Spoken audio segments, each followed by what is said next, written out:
A big move that almost no one in America saw coming. For years, U.S. farmers believed they were the main suppliers of beef and milk to African countries. They believed the market was safe, the partnerships were stable, and the demand would always be. Across rural America, family dairy farms are waking up before sunrise, filling barns with the steady rhythm of milking, only to watch those brimming tanks of fresh milk get dumped instead of sold. This isn't just a dairy story, it's a story about global trade power, disappearing partnerships, and how decisions made continents away can hit the heart of American farming overnight. So why are U.S. farmers being forced to dump millions of gallons of milk? And what's really going wrong in both global and local markets?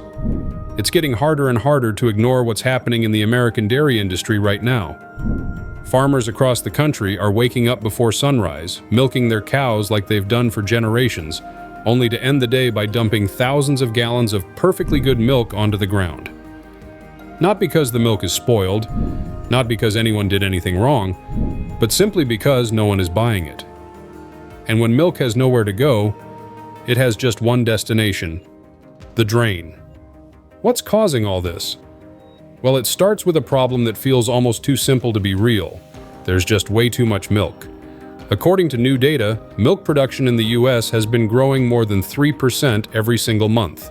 Now, normally that would be great news. More production means more sales, more exports, more money flowing into rural communities. But this time, something's different. Even as farmers are producing more, the demand is moving in the opposite direction. People aren't buying as much cheese, butter, or even fluid milk as they used to. Food service demand is almost flat, and restaurants, once a major buyer of dairy products, just aren't pulling the same weight anymore. You might think, well, if demand is steady in grocery stores, that should help, right?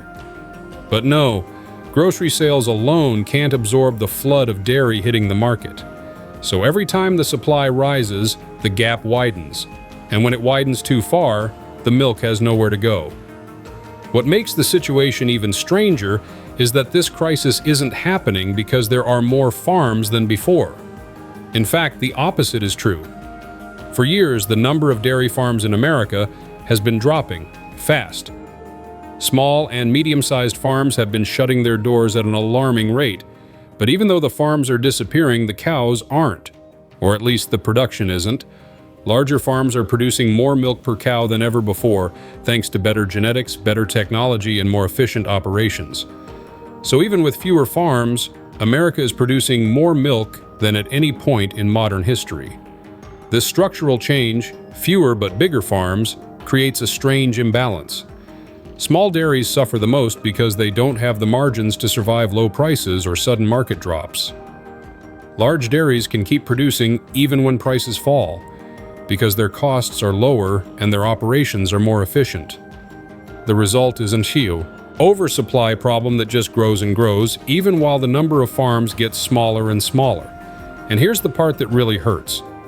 Milk isn't something you can just store away in a freezer until business picks up.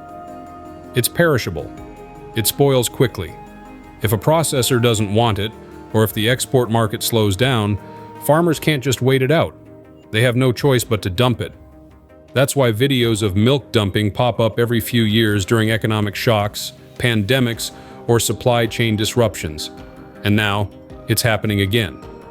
Africa is now buying more beef and milk from Brazil, and this switch is hitting U.S. farmers at a moment when many are already struggling to stay afloat.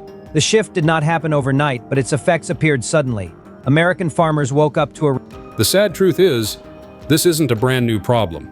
For decades, global milk production has been rising at a speed that demand simply can't keep up with. And it's not just the US producing too much. Countries like New Zealand, the EU members, and even Brazil have been expanding their dairy production too. When the whole world makes more milk, the global price drops. And when the global price drops, the markets that US farmers rely on, the overseas buyers, suddenly become more competitive. That's where things get really messy, because a surprising amount of American dairy doesn't stay in America at all. About 16% to 17% of all U.S. milk is exported to other countries. That's nearly 1 out of every 6 gallons going overseas. So when something disrupts those foreign markets, whether it's tariffs, politics, cheaper competitors, or shifting trade relationships, the shockwaves come crashing right back to American farms. And if there's one thing farmers absolutely hate, it's unpredictability. But that's exactly what the global dairy market has become: unpredictable. One year, exports are strong and dairy prices are high. The next year, a new tariff pops up, a competitor slashes prices, or a major foreign buyer changes suppliers.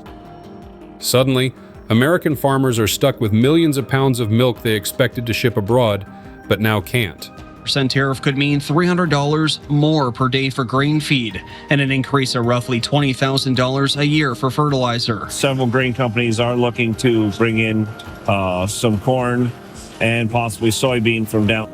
Trade policy has a huge role in this. Tariffs, import restrictions, and diplomatic tensions can shut down markets overnight. Farmers don't get a say in trade negotiations. They don't get a warning. They just find out one day that a customer they've shipped to for 10 years suddenly isn't buying anymore. And unlike other industries, farmers can't just turn off the production tap. Cows don't stop producing milk because trade officials made a mistake. The milk keeps coming whether the market needs it or not. Think of it from the farmer's point of view. They invest in their herds, their feed, their equipment, their barns, all based on expected prices and projected demand. They can't see the future. They can only plan based on what usually happens. But when those global markets fail or shift too quickly, they're the ones left holding the bag. And that bag is full of milk they can't sell. The heartbreak comes from the waste. Farmers absolutely hate seeing food go to waste. They dedicate their entire lives to producing something valuable, something that feeds families, nourishes children, and keeps the world running. Dumping milk feels like failure. Even when it's not their fault at all, it feels like the system let them down. And many farmers say exactly that. They feel unprotected by trade policy. They feel ignored by government leaders. They feel like their concerns aren't taken seriously until it's too late. Meanwhile, the oversupply keeps building, the demand keeps weakening, and the pressure keeps rising. Some farmers are selling land. Some are downsizing their herds. Others are walking away entirely. And when a dairy farm closes, it doesn't just affect that family. It affects the feed suppliers, the truck drivers, the veterinarians, the equipment dealers, the rural schools, the entire local economy. Dairy farms don't just produce milk, they support whole communities. So when we talk about no one buying dairy, it's not just a story about milk. It's a story about how fragile the system really is. It's a story about how a global market can make or break families thousands of miles away. It's a story about how the United States, despite being one of the biggest agricultural producers in the world, is still deeply vulnerable to trade shocks and policy decisions that farmers can't control. Not going to be able to absorb all of the stuff that we grow every year. So we're going to be pretty dependent on those international markets. U.S. agricultural exports have steadily grown over the last 25 years, reaching 107. It's strange to think about, isn't it?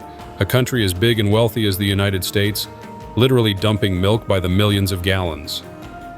Perfectly good, fresh, nutritious milk, just washed down drains or spread across fields because there's nowhere for it to go.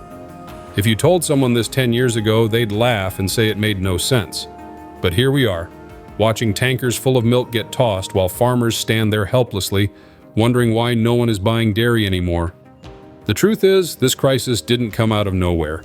It's the result of a mix of changing consumer habits, global trade shifts, and a dairy system that's been stretched thin for decades. And unfortunately, farmers, especially family-run operations, are the ones paying the price. Let's start with the most pressing problem: too much milk, not enough buyers. Recent industry data shows U.S. milk production has been climbing at a surprising pace. Some analysts say over 3% growth month to month. That might not sound huge, but in a market as large as dairy, that's enormous. Meanwhile, demand just isn't keeping up. Americans are eating less traditional dairy. Cheese and butter consumption, usually the anchors that keep the dairy ship steady, are softening. Restaurants, which used to absorb massive amounts of dairy through pizzas, cream sauces, baked goods, and coffees, are basically stagnant. So farmers are producing more than ever. At the exact moment consumers want less. And because milk is incredibly perishable, farmers don't have the luxury of waiting. You can store grain, you can freeze meat, But milk? If you don't have a buyer today, you won't get a buyer tomorrow. That's why tanks get opened and gallons get dumped. It's not about quality, it's not about safety, it's simply that there's no market for the milk, at least not at a price that covers the cost of producing it. Now here's where the story gets even more heartbreaking. You'd think that with demand falling and sales weakening, farmers would simply reduce production. But that's not how the U.S. dairy system is built. Over the years, smaller farms have been squeezed out. Thousands of dairy herds have disappeared. Yet overall milk production has gone up. Why? Because the remaining farms, the big ones, have invested heavily in technology, genetics, and efficiency.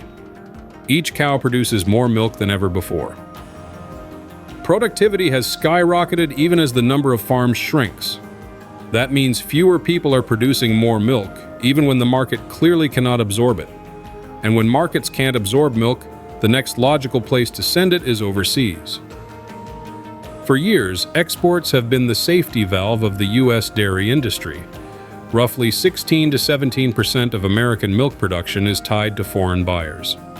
That's a huge share.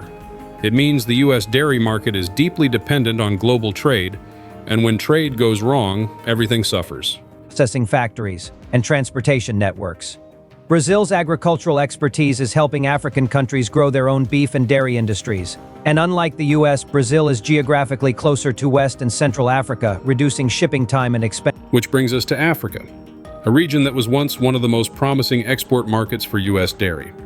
For decades, African countries relied on U.S. milk powder, whey, skim milk, and other components. It wasn't just business. Many American farmers genuinely saw Africa as a long-term partnership. They believed their products were helping build nutrition and food security in places that needed it most. But now Africa is turning somewhere else, Brazil. At first glance, that might sound surprising. The U.S. has the technology, the logistics, the production scale, so why would African importers suddenly pivot? Well, the simple answer is cost. Brazil can produce dairy components more cheaply than the U.S., and that matters in developing markets where every dollar counts. Shipping from Brazil is also faster and sometimes cheaper. And unlike the U.S., which often attaches conditions or regulatory requirements, Brazil comes with fewer strings attached. But perhaps the biggest factor is investment. Brazilian companies have been putting money directly into African dairy infrastructure, building processing facilities, training workers, and helping countries become more self-sufficient. African governments like that, they're not just buying a product, they're getting support for local development. And in many cases, that makes Brazil the more attractive partner. The result? The U.S. is losing market share, fast. Contracts are shrinking. Export volumes are slipping. And for farmers who had counted on Africa as a stable, growing customer base, the shift feels like the rug has been pulled out from under them. This loss hits deeper than just numbers. Many farmers genuinely felt a sense of purpose, sending their milk to places where it mattered. Losing that market feels like losing a relationship, even an identity. So when they see milk being dumped instead, it hits emotionally. It feels like all the hard work, the early mornings, the late nights, the family tradition, is literally being poured down a drain. And when profits collapse, tough decisions have to be made. Some farmers are scaling down, others are selling land. Some are exiting dairy altogether, not because they want to, but because they can't survive another year of low prices and lost markets. For rural communities, this is devastating. Dairy farms aren't just businesses, they're anchors. When a farm shuts down, the ripple effects spread everywhere. Feed suppliers lose customers. Equipment dealers lose buyers. Local diners lose their regulars. Schools lose families. Towns lose their sense of purpose. The saddest part is what's happening to younger farmers. Kids who grew up on these farms, who always imagined taking over one day, are now questioning whether dairy has a future at all. And who can blame them? It's not easy to stay motivated when you're watching milk, the very product your family has lived on for generations, go to waste because the system can't find a way to make it profitable. The thing farmers repeat most often is that the pain isn't in the hard work or the thin margins. They're used to those. The pain is in the waste. The waste of good food, the waste of opportunity, the waste of tradition, the waste of potential. Seeing milk dumped isn't just a financial loss. It's emotional, almost spiritual. It feels wrong. It feels like failure, even when it's not the farmer's fault. The dairy crisis unfolding right now is more than an economic problem. It's a deep, structural mismatch between how much America produces and how much the world wants to buy. And the shift of key markets, like Africa, only makes the imbalance worse. Until something changes, farmers will continue living in this painful, surreal reality where they wake up at dawn to care for cows, only to dump the milk they worked so hard to produce. For decades, the United States held sway over these markets, its beef a staple in African cities. But now, Brazil's vast pastures, lower production costs, and aggressive export strategy are winning over African nations, shifting. It's almost unbelievable, isn't it? The United States, one of the world's biggest dairy producers, is dumping millions of gallons of milk because no one is buying it. Perfectly good milk, produced with long hours, heavy investment, and generations of family labor, just poured away like it means nothing. And when you talk to dairy farmers, you can hear the exhaustion in their voices. They keep saying the same thing.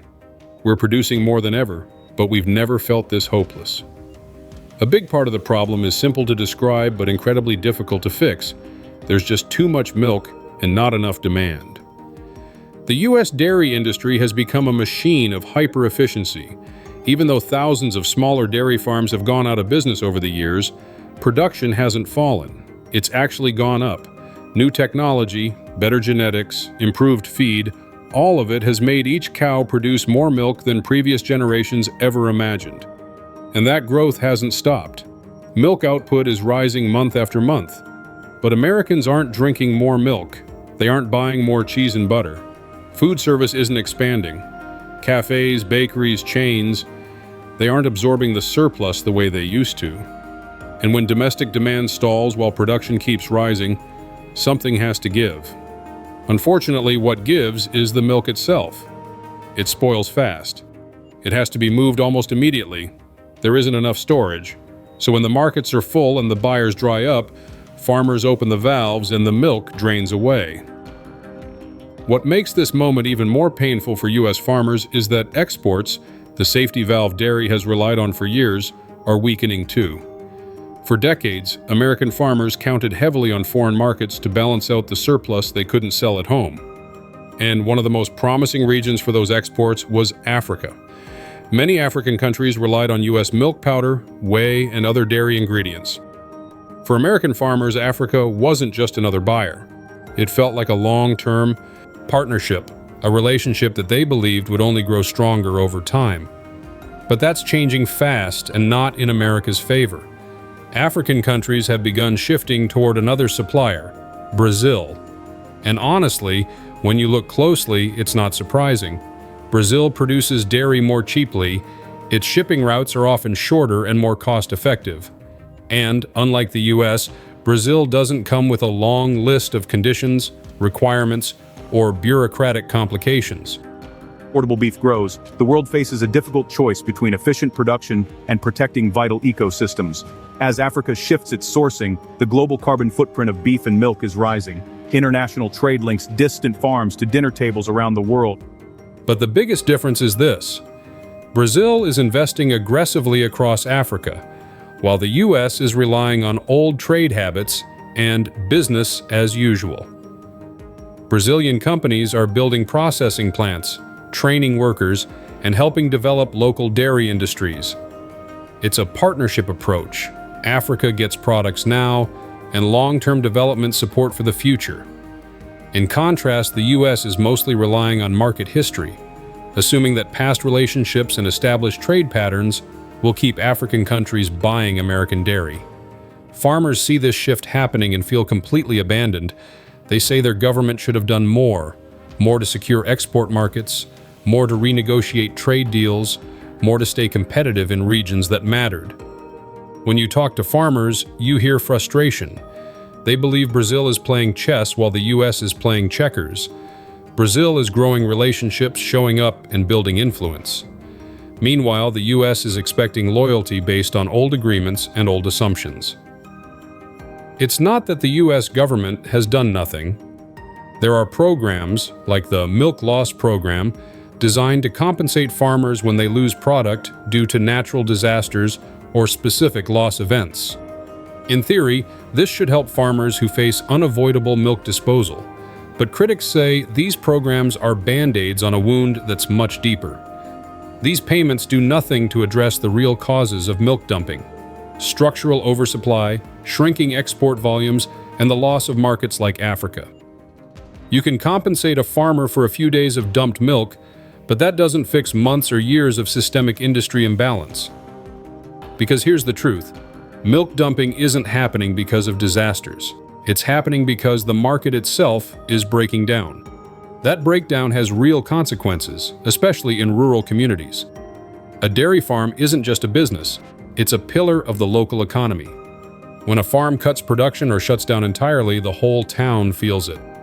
The feed supplier loses customers. The equipment dealer sells fewer machines. Truck drivers lose hauling routes. Local diners, schools, and small businesses feel the drop in income and activity. It's a chain reaction, and it's happening in community after community. Some farmers are downsizing, some are selling land, others are giving up dairy altogether, often reluctantly, often with heartbreak. Imagine working the same farm your parents and grandparents built, waking up before dawn every day for decades, only to watch milk get dumped because there's too much of it. The emotional toll is huge. Farmers talk about the sadness of it, not just losing money, but watching their work, their effort, their product go completely to waste. Younger farmers are the most conflicted of all. Many of them grew up planning to take over the family farm. They learned how to milk, feed, clean, and manage herds from the time they were kids. But now they're looking at the future and asking serious questions. Is there a future in dairy? Can a family survive on it? Can a young farmer raise a family on a business where the product might end up down a drain? When no one is buying dairy, it's not just an economic problem, it's deeply personal for the people who produce it. Milk dumping isn't just wasted food, it's a symbol of everything that's broken in the system. Oversupply, trade failures, lost markets, policy gaps, and global competitors who are simply doing more. And at the end of the day, farmers feel like they've been left to carry all of it alone. They see Brazil expanding, Africa shifting, and America standing still. They see programs that offer temporary relief but no real solution. And every time milk gets dumped, it feels like another reminder that the system is slipping faster than anyone wants to admit. The question now is whether the U.S. will adapt, whether it will fight for new export markets, strengthen relationships abroad, address oversupply, and finally give farmers a fair chance. Because if it doesn't, dumping milk by the millions may become the new normal, and the heart of rural America will keep getting weaker.